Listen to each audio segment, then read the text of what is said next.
তোরও মিয়া হয় না বইতেছে আবার তো গরু গোস্ত খাইতে ইচ্ছে করলো, তাই রাঁধুনের কোনো লোক নেই, তাই নিজে কিনে নিয়ে আসলাম। এখন দেখি নিজেই রান্না করব। ধোয়ার কাজ চলতেছে, ঠিক আছে। পানি ঝরানোর জন্য রাখছে। আমাদের ধোয়ার কাজ শেষ, এখন পানি ঝরানোর জন্য রেখে দেওয়া হয়েছে। পানিগুলো জোরে নেই। আমরা রান্নার প্রসেসিং চালাইতেছি। দিয়ে দিলাম পেঁয়াজ। এখন এই যে পেঁয়াজ কুচি দিয়ে দিলাম গোস্তের ভিতরে, তারপরে দিলাম মশলা, ময় মশলা,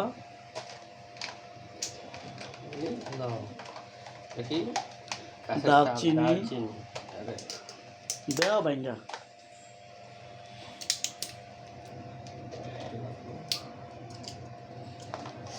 শক্ত পেঁয়াজ দিয়ে দাও আস্তা,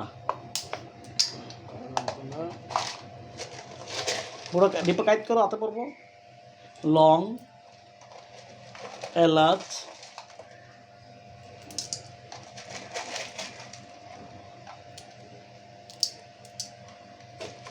গোলমরিচ আছে, দেওয়া কাইট করো, ডিপে সব পড়বো।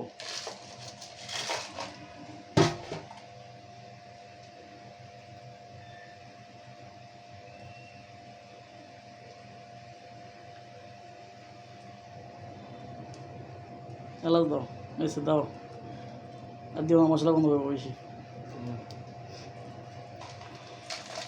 দিয়ে দিলাম কি পরিমাণ মতো মশলা, বড় মশলা। তারপরে এবার দেবো আটা বাদা, আটা কি হলমরিচ, হলুদ, হলুদের ফাঁকি, 1 কেজি পরিমাণ মতো হলুদ। বোমা দিবা না, বোমা মরিচ দিবা। মরিচ ঠিকই বাঙালি রে, সাবা সাবা কা হলদি নিয়ে যাওয়া তো ভাঙানো মিয়া। বেশি দিব, ঝাল বেশি দিব না না হ্যাঁ না, ঠিক আছে। তারপর দিবেন তেল, দিবেন না এখন। তারপর দিবেন আদা রসুন বাটা,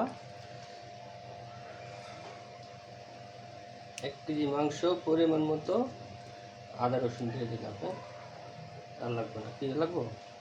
গরু মাংস যত আদা রসুন দেবেন তত মজা বেশি। মজা। হ্যাঁ, আর কি লাগবে? তারপরে তেল, তেল এখন দিবেন। হ্যাঁ, তেল দিয়ে ম্যারিনেট করে 10 মিনিট রেখে দিন। তেল দাও, এলাম তেল দাও। মক্কার একটু করলেন গরু মাংসতে এমনি তেল দিলাম, তেল বেশি দিব না, কি কর? চলবো চলো চলো, চলো তেল বাড়ি হয়ে গেছে। ডাইটে দিব কোনটা লাগলো করে দাম ধরেন লাগাইলি দেন। এইবার সবগুলো সব একসাথে মাখবে, মিক্স করবে।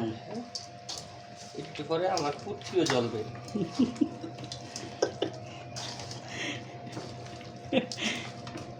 সুন্দর করে মেখে নিলাম।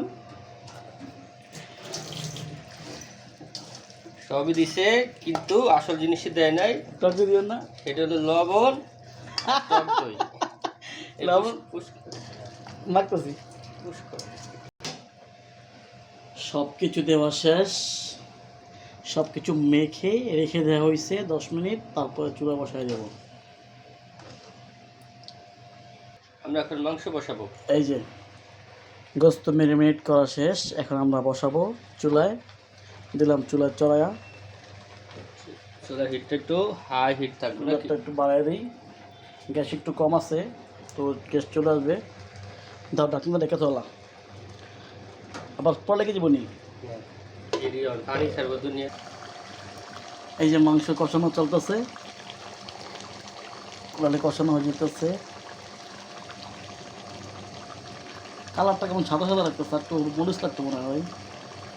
হ্যাঁ, আবার একটু নাড়াচাড়া দিয়ে দিলাম, যাতে নিচে পোড়া না লাগে। না, যাতে নিচে পোড়া না লাগে, লেগে পড়ে যদি। ঠিক আছে, আবার ঢেকে গ্যারান সুইটটা গেছে রে, ঢেকে দাও। আমাদের গোস্ত কষানো প্রায় শেষ পর্যায়ে,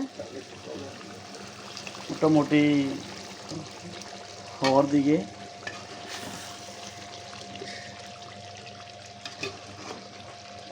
করতে হবে, দেখছেন?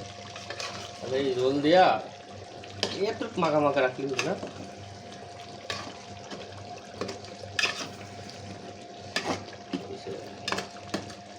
নামিয়ে নিন। কষানো শেষ করে আবার একটু গরম পানি দিয়ে দিলাম, গোস্তটা সিদ্ধ হবে, একটু সিদ্ধ হতে হইতে পানিটা টেনে যাবে না।